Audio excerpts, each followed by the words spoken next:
This is Glasgow, Scotland. This is John, this is Omar, and this is No Code.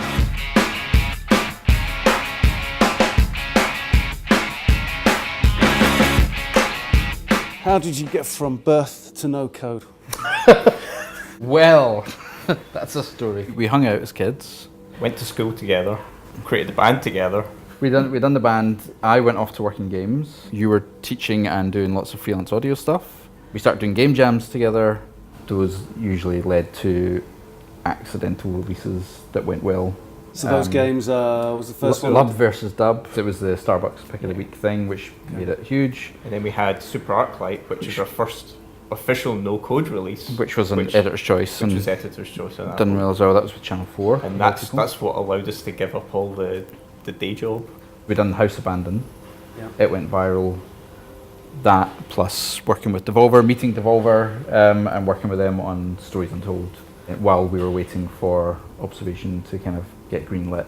How did you make friends with Devolver? Is it simply the fact that Devolver Graham is Scottish? Yeah, that was all, yeah. No, we got introduced to Andrew from Devolver, and then we ended up showing it to Graham. John McKellen, No Code's in-house street magician. Got a coin. Coin. Take that coin. Thank you. What I want you to do is put the coin right there. There. Just balance it there, okay? Right, so that I can't move my hand. Okay. But I'm still going to get that coin, okay? All right. You ready? Yeah. Here we go.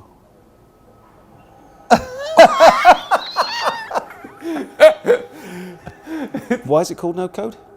Because neither of us are coders. first game jam we done together was me, Graham and Omar, where we made Love v Dub.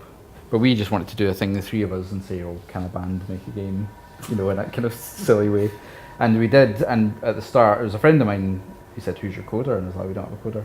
He's like, you can't make a game with no code. And I was like, well, try. And then we won the BAFTA for it. And we're not saying that coders are bad. It's just that we started without one, and that was weird. We made Lub v Dub, we made Super Arclight, we made most of the Stories Untold, and then the Observation demo without a programmer. So tell me a little bit about the No Code team makeup. Families involved? Family business, definitely. My brother works here, my wife works here, my brother-in-law works here, your mum works here. And then we actually recruited everyone else legitimately. Yeah, and then we're going to rename them so they're part of the family as well. Yeah. The team we've actually assembled have just been, it's just really came together and really clicked.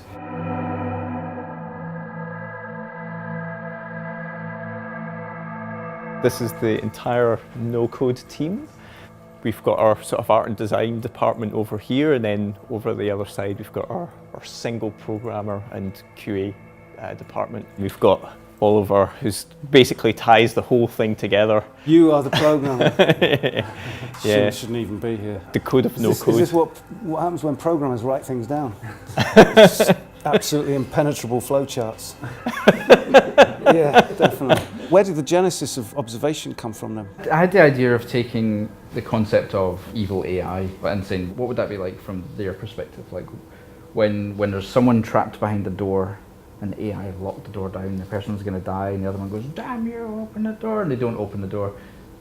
Right, the AI is evil, and you go, you bastard, and you're going to take down the computer. But from the computer's point of view, it's like, no, if I open that door, you're all going to die, so I'm going to let that person die. And they make these kind of weird moral choices that as humans we don't make, and I was like, well, what's that like to put the player in that situation? Who did these concept arts up on the wall? Stefano. So he was one of the concept artists on Alien Isolation. The idea is this is an international low-orbit space station that many different countries have contributed to, and a lot of the design is actually quite contemporary. We're using the ISS for a lot of the source material. Owner's workshop manuals for pretty much everything related to space. Apollo 13, we've got Saturn V. The way that NASA would produce their art for their space agency branding that's on the ship or on the equipment, we'd use the same techniques that they would use. So yeah, these were actually really useful. Even some of the puzzles came out of some of the diagrams that are in these. Yeah, these are very cool. Good reading. Yeah. I'll be completely honest. Before you mentioned it today, I didn't know that there was such a thing as the Scottish BAFTAs. Yeah, was Frankie Boyle once said it's like the equivalent of the animals having an Olympics. That is not true, surely. So that's the one for Stories Untold. Yeah, that's for Stories Untold. Last year. You're fans of Alien, had this imprinted on you from an early age. Or the Alien franchise, I should say. Yeah. And then you spent, what, 4 or 5 years working on Alien Isolation? Yeah, I think it was like 4.5 years or something. Yeah. So that's clearly brought some kind of influence to observation. In terms of like what I did on that project, I kind of discovered my style of doing things, especially in UI. Learned a lot about old tech and how CRTs render to screens and all these kind of things, and got fascinated by that. In terms of UI-driven games, I kind of found my, I guess, I don't know how unique it is, but my style and the things that I like doing, the way that I like to animate and stuff like that. I mean, you look at Observations UI, you look at Aliens UI, you'll definitely see some similarities, but it's because they're made by the same person with the same style. But in this case, I get to make that the game, not just a layer on top. A friend of mine who worked on Alien, when we announced Observation, he saw it, he's like, I see you finally got to make the UI the main attraction. He's like, yep. Yes, I did, yeah. Very similar, very similar.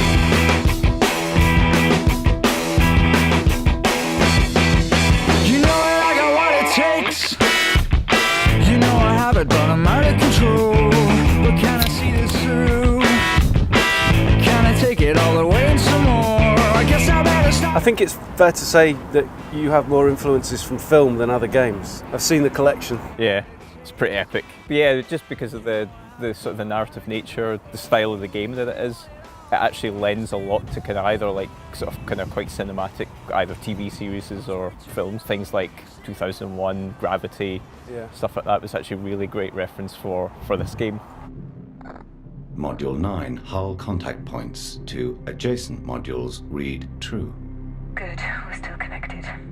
The guy who does Sam, tell me about him. He was an Alien as well. He was Samuel's Anthony Hill, and he was just mind-blowing. He was just this incredible voice. When I started writing the character for Sam in Observation, it was his voice I was using in my head. It got to the point where it was like, well, who are we going to cast for Sam? And it was just like, well, I might as well find out if Anthony's free to do it, and he was. So yeah, so he's the voice of Sam, and it's just like a totally unique voice. So who plays Dr. Emma Fisher? That's Keziah Burrows, who was also a mocap actress on Alien. Maybe 6-7 months ago or something like that, we were coming up to an internal kind of milestone. And I was like, we need some dialogue for this stuff that's missing. We still hadn't cast or finalised who was going to be Emma. And I messaged Kez on Facebook, and can you do some lines for us? Just for a little demo thing we're doing. She's like, yeah, I'll do it. She done it, and it was perfect. And I was like, okay, do you want to be Emma? Yeah, right. I have to say, there's a little bit of me that's a bit disappointed that you went with English voices and not Scottish. There is a Scottish voice in there. Oh, spoiler! That's all I'll say. There's a Scottish voice in there. It's quite familiar. Oh, really? Yeah. Someone close by? Yeah. Really? Yeah. Okay. I know you're all afraid of what is happening. To the station. To us. So this is basically like the mocap head rig that Chris made. We repurposed like a Gear VR VR headset. So this is all 3D printed? Yeah, it's all Here, 3D right? printed. On that yeah. Okay. So basically it's like putting this on back to front. Okay. So we've got like the camera in there, and we had Kez up like doing all our mocap and all the dialogue and stuff like that. So all the facial capture was done with this then? Yeah. So everything was done with That's this. so DIY. Yeah. Normally you like see people in fancy studios with all the kit and... What is this? So this is a 20-year-old football that we actually used during the mocap to signify Sam when you actually get into one of the little drone spheres that you get to fly around the station. Okay.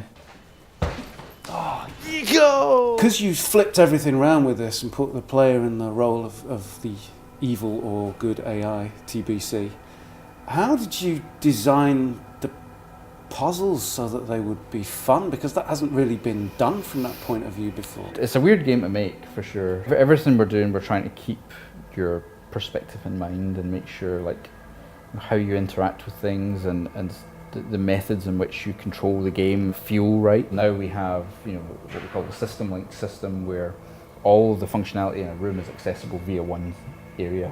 So you can add things to that list by looking around and finding them, but to interact with them, it's kind of like you've got this master list of everything that's in that room, and so you have to think about these rooms as part of you rather than a place you're in. And so that's driven a lot of the gameplay, and when you're fixing something, you're fixing yourself. when someone is moving around, they're moving around inside you, and you have to kind of think of things that way in a kind of weird way. Yeah, this is all our history condensed into one look. We're going to sample some of the isolation and desolation that has fed into the creative concept of observation. Could say that. Not in space, in the hills of Glasgow. Road trip. Never have pasta in a wrap before. Great driving, Dad. Look at this man, he's making me feel cold. Just like everyone. One of the best things about Scotland is that it's got fantastic scenery. Do you like getting away from people as well? Yeah. Yeah? Because your game is about getting away from people as well. It's Yeah. almost antisocial. Yeah, no, it's good. It's good just to clear your head.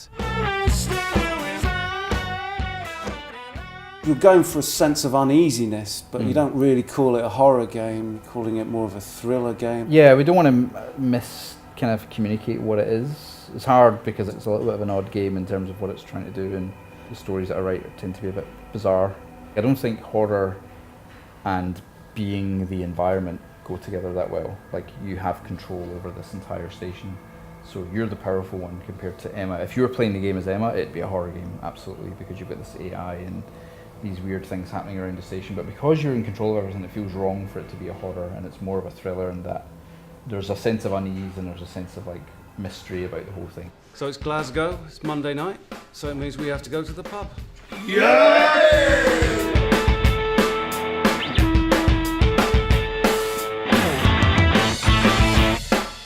Where are we going, Ben? We're going to Drum and Monkey in Glasgow. Why? Because there's cheap booze and it's pretty big and nice and quiet, you can film. Good enough for me.